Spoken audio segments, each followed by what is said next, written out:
नमस्कार साथियों, आपका स्वागत है आपके अपने चैनल जिसका नाम है टारगेट जीके विद ज्योति। स्वागत है आपका। चलिए शुरू करते हैं। और आज से मैं एक नई सीरीज़ लेकर आ रही हूँ जिसमें डीएसएसबी के जो प्रीवियस पेपर हुए हैं उसकी जीएस के पोर्शन को हम लोग डिस्कस करा करेंगे हर एक वीडियो में। ठीक है, तो वीडियो शुरू करने से पहले आपसे रिक्वेस्ट करूँगी मेरे चैनल को सब्सक्राइब करें और मेरे वीडियो को अगर पसंद आए तो लाइक भी कीजिएगा, जिससे मेरा मनोबल बना रहे। धन्यवाद। चलिए शुरू करते हैं। तो आज का हमारा पहला क्वेश्चन है, और ये जो पेपर डिस्कस कर रहे हैं डीएसएसबी पीजीटी एग्रीकल्चर 30/11/2014 का पेपर है। इसका जीएस का पोर्शन हम डिस्कस कर रहे हैं। और पहला क्वेश्चन है हमारा, कीट विज्ञान वह शास्त्र है जो इसका अध्ययन करता है। पहला है मानव स्वभाव, दूसरा कीट, ऑप्शन सी है तकनीकी और वैज्ञानिक शब्दों का मूल इतिहास, ऑप्शन डी है शेल समूह। आप टाइम लीजिए, अपने ऑप्शन को सिलेक्ट कीजिए और आंसर बताइए मुझे। बिल्कुल सही बात है, इसके नाम से ही क्लियर हो रहा है। कीट विज्ञान यानी कीटों का विज्ञान यानी कीट। ठीक है, ऑप्शन बी होगा इसका। और इसको इंग्लिश में बोलते हैं एंटोमोलॉजी। क्या बोलते हैं इसको? एंटोमोलॉजी।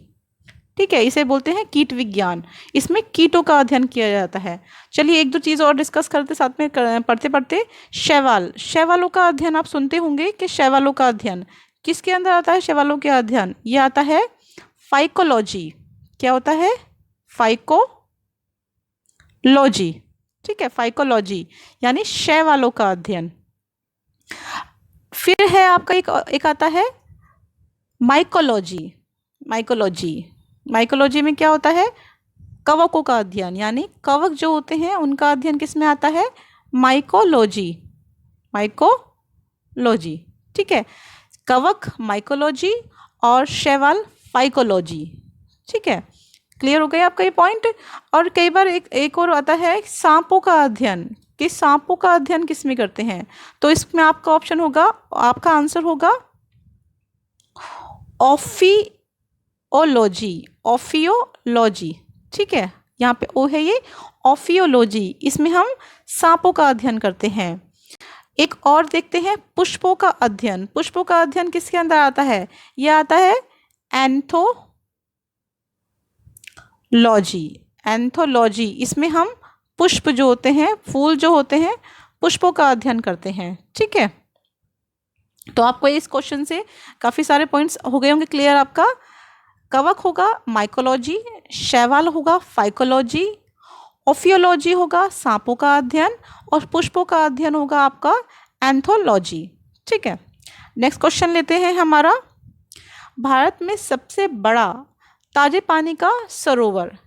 देखिए इस क्वेश्चन में अगर हम देखें तो भारत का सबसे बड़ा ताजे पानी का सरोवर, तो आपका आंसर होगा वुलर झील। सबसे बड़ी मीठे पानी की जो झील है भारत की है वो है वुलर झील, जो JNK यानी जम्मू एंड कश्मीर में है।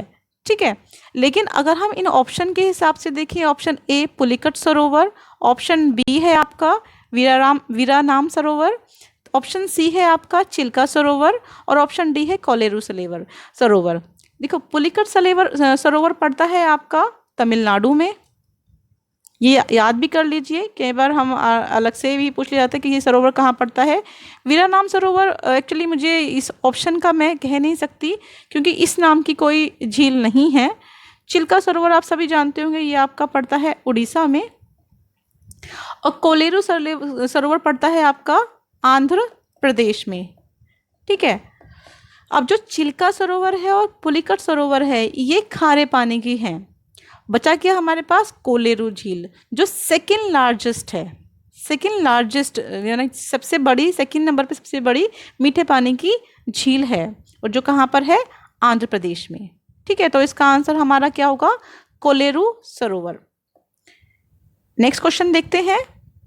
भारत में कॉफ़ी बोर्ड का मुख्यालय कहाँ स्थित है?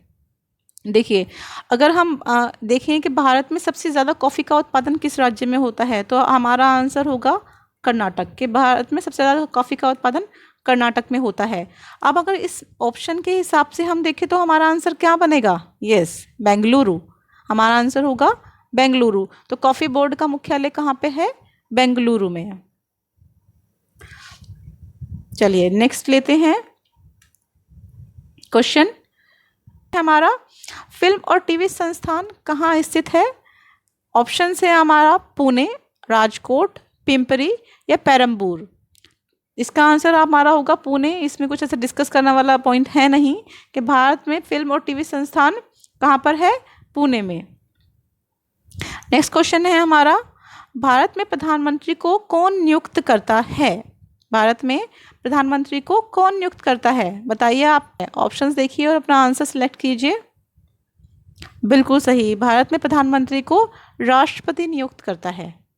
ठीक है। नेक्स्ट क्वेश्चन है हमारा, भारत में मूंगा चट्टानें कहाँ पाई जाती हैं? देखिए, जो मूंगा चट्टानें हैं भारत में अधिकतर दक्षिण भारत में और स्पेशली मन्नार की खाड़ी जो है वहाँ पाई जाती हैं आपकी मूंगा चट्टानें। तो इन ऑप्शन के हिसाब से उड़ीसा हमारा दक्षिण में नहीं आएगा। वोल्टेर ऑप्शन मुझे समझ नहीं आया इन्होंने क्यों रखा वोल्टेर। ठीक है, रामेश्वरम है और त्रिवेंद्रम है, तो इसके अकॉर्डिंग हमारा आंसर होगा रामेश्वरम। ठीक है।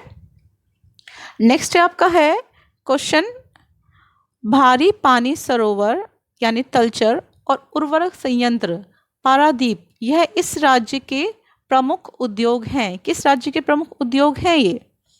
ऑप्शन है उड़ीसा, तमिलनाडु, आंध्र प्रदेश और केरल। बताइए आपका आंसर क्या होगा? बिल्कुल, इसका आंसर होगा उड़ीसा। उड़ीसा में ये दोनों पाए जाते हैं, भारी पानी परियोजना, इसे तलचर परियोजना भी बोलते हैं, और पारादीप। ठीक है। उड़ीसा में दो डैम बहुत फेमस हैं, एक है दंडकारण्य परियोजना। ये परियोजना है यहाँ पर उड़ीसा प्लस मध्य प्रदेश के बीच में है हमारी दंडकारण्य परियोजना। और दूसरी है आपकी मुचकुंड परियोजना कहाँ पर है? ये उड़ीसा में ही है, लेकिन किस राज्य से मिलकर बनाई गई है? ये है उड़ीसा प्लस आंध्र प्रदेश।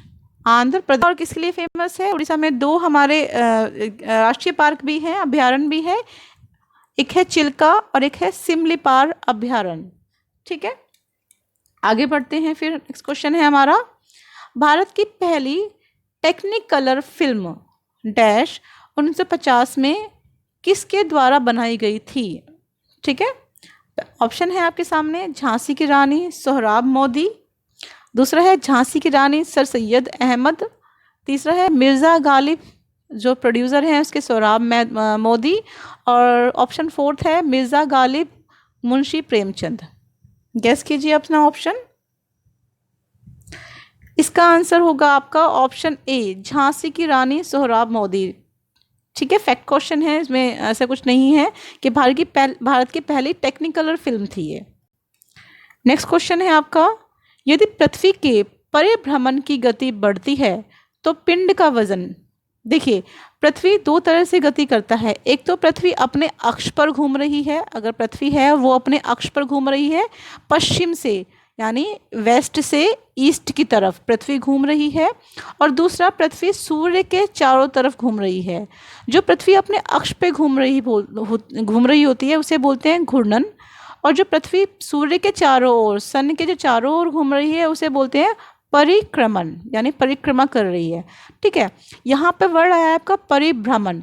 तो जो परिभ्रमण वर्ड है ये हमारा घूर्णन को ही बोलते हैं, कि पृथ्वी अपने अक्ष पर जो घूर्णन कर रही है।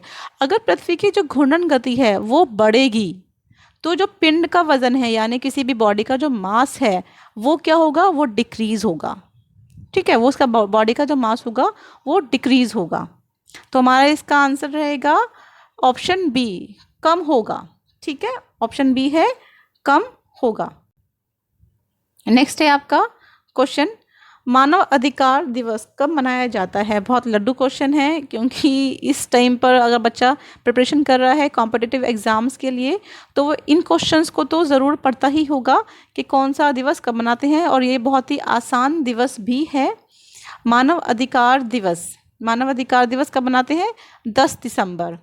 ठीक है, 10 दिसंबर। और मानव अधिकार दिवस जो है ये यूएन, जो यूनाइटेड नेशंस है, उसके द्वारा इसकी घोषणा की गई है। और कुछ फैक्ट और बता दूं आपको मैं इसके बारे में कि भारत में जो राष्ट्रीय मानव अधिकार आयोग है, भारत में जो राष्ट्रीय मानव अधिकार आयोग है, राष्ट्रीय मानव अधिकार आयोग, बहुत सुनते होंगे आप इसकी बारे में। इसकी स्थापना 1993 में की गई थी।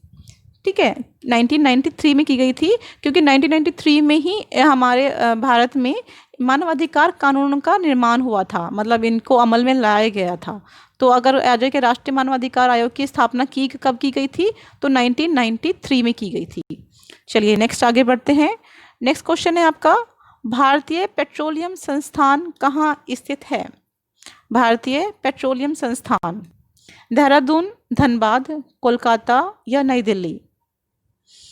हाँ जी, बिल्कुल, ऑप्शन इसका होगा आंसर नई दिल्ली। भारतीय पेट्रोलियम संस्थान नई दिल्ली में स्थित है। आपको लगा होगा पेट्रोलियम की बात कर रहे हैं तो कहीं बॉम्बे हाई या हमारे जो हमारे तटीय क्षेत्र हैं वो कोई होगा, नहीं, इसका आंसर है नई दिल्ली।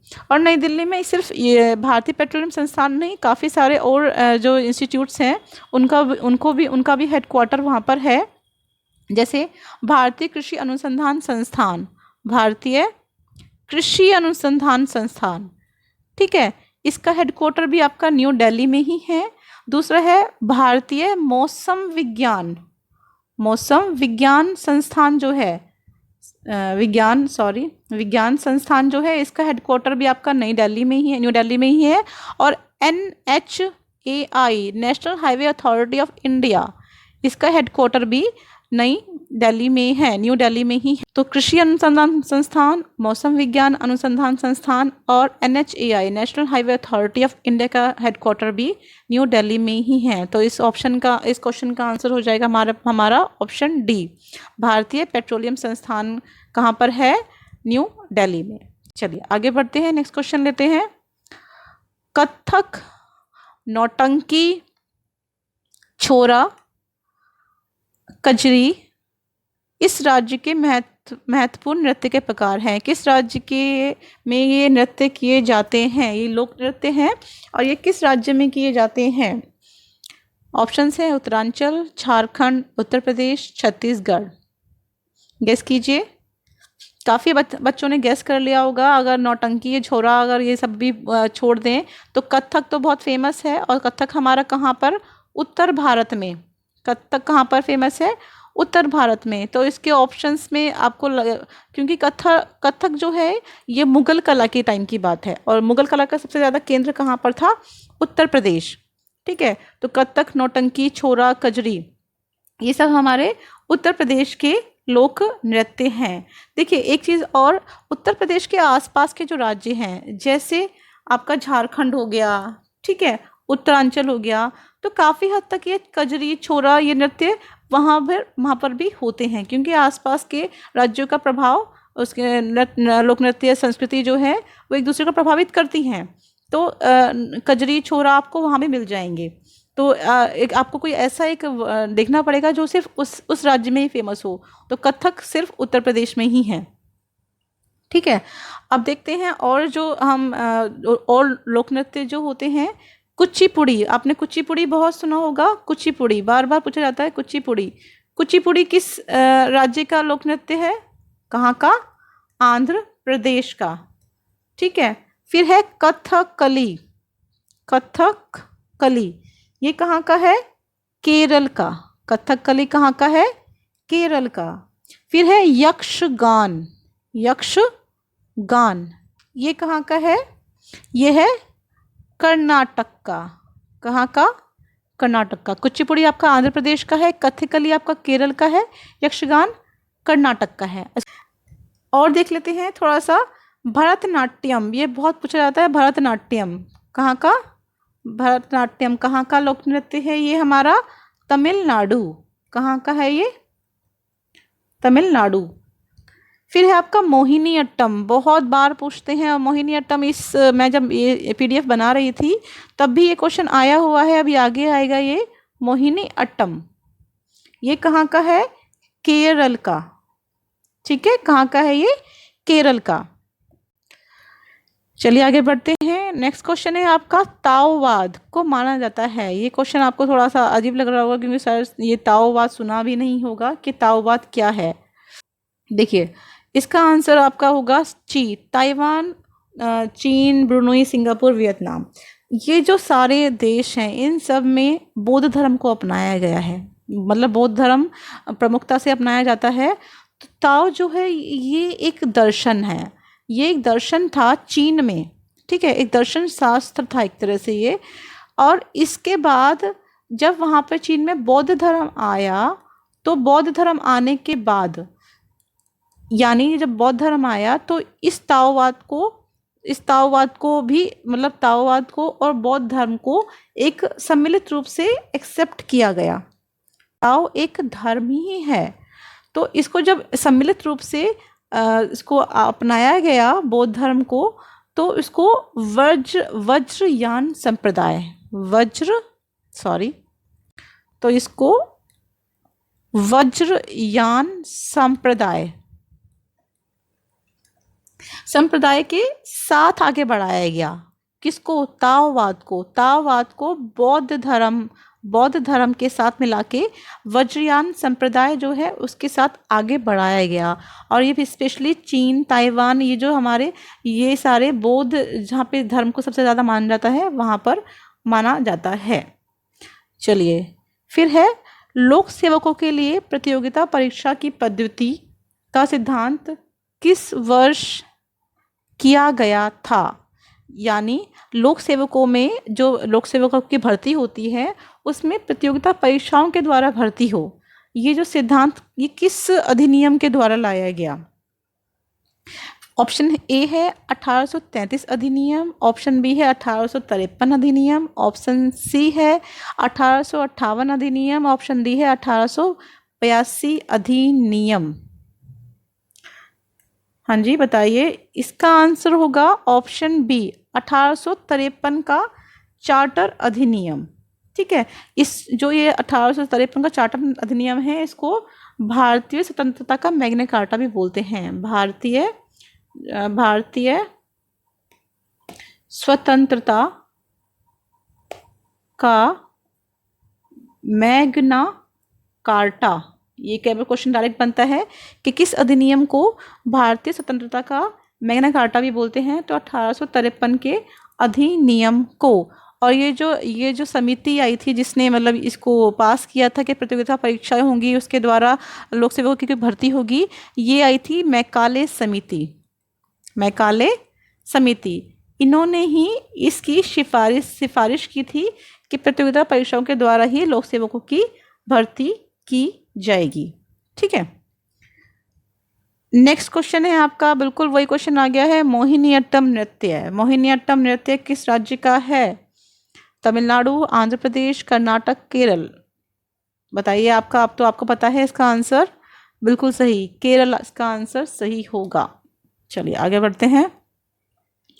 भारत के राष्ट्रीय गीत की रचना इन्होंने की। पहला है रविन्द्रनाथ टैगोर। देखिए रविन्द्रनाथ टैगोर ने किसकी रचना की है? हमारे राष्ट्रीय गान की, हमारा जो नेशनल एंथम है उसकी रचना हमारे रविन्द्रनाथ टैगोर ने करी है। इकबाल ने कौन से गाने की रचना करी है? सारे जहां से अच्छा हिंदुस्तान हमारा। ठीक है, फिर है आपके जयशंकर प्रसाद, ये एक लेखक हैं, इन्होंने कोई ऐसे राष्ट्रीय गीत की रचना नहीं करी है।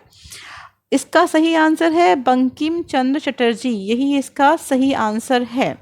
इन्होंने ही हमारे राष्ट्रीय गीत की रचना करी है जो 1896 के सेशन में गाया गया था, जब इंडियन नेशनल कांग्रेस का जब 1896 का अधिवेशन हुआ था 1896 का अधिवेशन हुआ था, तो वहाँ पर पहली बार हमारा राष्ट्रीय गीत गाया गया था। और राष्ट्रीय गीत हमारा कौन सा है बताइए? वंदे मातरम। यस, वंदे मातरम हमारा राष्ट्रीय गीत है। और इन्होंने इसकी रचना कब की थी? इन्होंने इसकी रचना की थी 1882 में। इनकी पुस्तक है आनंद मठ। कौन सी पुस्तक है? आनंद मठ। उसमें इनका एक उपन्यास है बेसिकली, उसमें इन्होंने इसकी रचना की थी। ठीक है, चलिए आगे बढ़ते हैं। और एक चीज़ में और ऐड कर देते हैं, एक हमारा एक क्वेश्चन भी आया हुआ है कि एक भारत का एक गीत है विजय विश्व तिरंगा प्यारा, इसकी रचना किन्होंने की है? विजयी विश्व तिरंगा प्यारा, विजयी विश्व तिरंगा प्यारा, इसकी रचना किसने की है? अगर आप इसको जानते हैं तो मुझे ऑप्शन में बताइए, मैं आपके आंसर्स का वेट करूंगी। विजयी विश्व तिरंगा प्यारा। चलिए फिर है नेक्स्ट है my frozen turbulence in Kashmir, my frozen turbulence in Kashmir, ये पुस्तक है। इसको हम कह सकते हैं कि ये करंट अफेयर का क्वेश्चन था, उस टाइम पर ये पुस्तक आई होगी 14 में, तो इसलिए इस पुस्तक को ऐड किया गया होगा। फिर भी हम डिस्कस करते हैं। तो माई फ्रोजन टर्बुलेंस इन कश्मीर किसकी पुस्तक है? जगमोहन। इसका आंसर आपका होगा जगमोहन। ठीक है, तो ये भी करंट का क्वेश्चन है क्योंकि इस टाइम पर सरकार मूवी रिलीज हुई थी। तो फिल्म सरकार का निर्देशन किसने किया है? दास गुप्ता, श्याम बेनेगल, तपन सिन्हा, केतन मेहता। बताइए आपका आंसर। बिल्कुल ऑप्शन बी होगा, श्याम बेनेगल। नेक्स्ट आपका क्वेश्चन है, निम्नलिखित में से संविधान सभा के सदस्य नहीं थे। देखिए ये क्वेश्चन थोड़ा सा आपको घुमा सकता है क्योंकि इसके ऑप्शन पढ़ते हैं। पहले है जी दुर्गाबाई देशमुख, दूसरा है बी हंसा मेहता, सी है श्रीमती रेणुका, और डी है विजया लक्ष्मी पंडित। ये राय नहीं आएगा यहाँ पर, विजया लक्ष्मी पंडित। तो इसका आंसर देना है कि कौन से संविधान सभा के सदस्य नहीं थे। देखिए जी दुर्गाबाई देशमुख सदस्य थे, श्रीमती हंसा मेहता सदस्य थीं, रेणुका, यहाँ पर जो रेणुका लिखा है एक्चुअली में वहाँ पे रेणुका राय थी, रेणुका राय थी जो है। अब खाली रेणुका लिखा हुआ है तो समझ नहीं आ रहा इस ऑप्शन को कैसे लिया जाए, क्योंकि विजया लक्ष्मी पंडित भी सदस्य थीं और रेणुका भी सदस्य थी, रेणुका राय सदस्य थीं। तो अब ये इस क्वेश्चन को मुझे नहीं समझ आ रहा कि मैं इसको कैसे बोलूँ कि रेणुका उन्होंने क्या लिया है। मैंने इसकी आंसर की चेक नहीं करी है, तो आप मुझे बताइए इसका सही आंसर आपको क्या लगता है। ठीक है, अब है नेक्स्ट क्वेश्चन, लास्ट क्वेश्चन है, भारत में वित्तीय वर्ष का आरंभ किस वर्ष से होता है, सॉरी किस मंथ से होता है? ठीक है, ऑप्शन है आपके सामने, जनवरी, मार्च, अप्रैल या अक्टूबर। बताइए कब से होता है भारत में वित्तीय वर्ष का आरंभ? देखिए भारत में वित्तीय वर्ष का आरंभ 1 अप्रैल से होता है और जो 31 मार्च तक चलता है। कहाँ तक, कब तक होता है ये? 31 मार्च तक। अब देखते हैं आपको जो टैक्स भरना होता है उसकी लास्ट डेट क्या होती है? 31 मार्च, यानी 31 मार्च तक आप अपना सारा रिकॉर्ड इनकम टैक्स का दे दीजिए ताकि जो सरकार है वो सारा इवैल्यूएशन कर ले कि कितना टैक्स आया है, कितना रेवेन्यू हुआ है, सब कुछ एंड ऑल। ठीक है, तो यहाँ पे आपने देख लिया है। तो आपका ऑप्शन क्या होगा? वित्तीय वर्ष का आरंभ कब से होता है? तो ऑप्शन आपका आंसर होगा अप्रैल से होता है। ठीक है, तो ये था हमारा आज का वीडियो। कैसा लगा आपको वीडियो? क्वेश्चंस आपको ये कैसे लगे? और अगर मैंने किसी क्वेश्चन में गलती करी है तो उसके लिए क्षमा चाहूँगी और मुझे आप करेक्ट कर सकते हैं कमेंट बॉक्स में।